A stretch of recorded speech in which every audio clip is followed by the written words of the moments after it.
behind Voyages to Antiquity, I think, are very experienced in cruising. We've been involved in cruising now since the 80s. This is our fourth cruise line. Our first cruise line was Ocean Cruise Lines and Pearl Cruises in the 80s, then Orient Lines in the 90s, Discovery Cruises in the new millennium, and now the fourth cruise line, Voyages to Antiquity, in this decade. I think the thing we had in common with all these cruise lines is that we focused on destinations. Our first two seasons have basically just focused on the Mediterranean and the classical civilizations of the Mediterranean.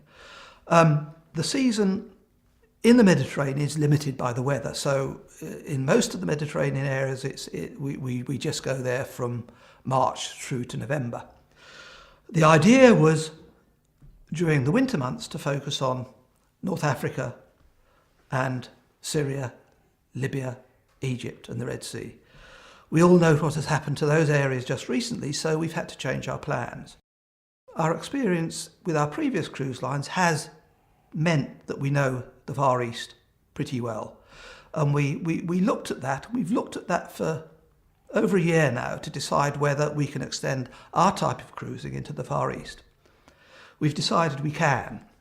So our area of operation in the Far East will be India and Southeast Asia. Southeast Asia will be Singapore, Bangkok, Hong Kong, then further south to the Philippines, down to Bali, then back up again to Singapore and Bangkok. So it's a circle of the South China Sea.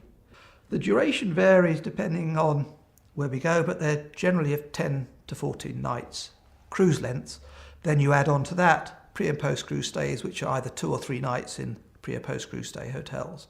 So overall, 2 to 3 weeks. I think one of the strengths of the programme is that you can combine itineraries so that you can have itineraries of 24 to 28 to 30 days duration. And they're operated at a time of year when many people like to have longer vacations away from the winter of the UK. For the Far East, we've included pre and post cruise stays on virtually every cruise, and that's important so that we can get the benefit of the experience in some of the vibrant cities that are there in the Far East. But also in, for example, India, some of the most important sites are inland, and it's difficult to see that from shore excursions. So the Indian cruise, we start with a 5-night Golden Triangle package with Delhi, Agra, Jaipur, and we all know the importance of those cities. So we include that. From the included post-cruise stay in Bangkok, we offer a 2-day included air excursion to the sites of Angkor Wat, which again is something that people will want to go and see. We go to Yangon 3 times during the course of our programme, and we're able, with the size of the ship, to actually cruise up the river into the heart of Yangon, so we don't have to drive 1.5 hours from the international terminal into Yangon.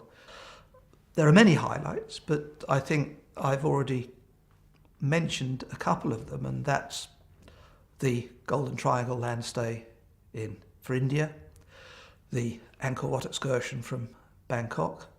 But you have other highlights within the itinerary, such as the full-day excursion to Borobudur, the overland full-day excursion to Phnom Penh from Sihanoukville. We have a full-day excursion to Hanoi from Halong Bay, and even the half-day cruise around Halong Bay itself is a highlight.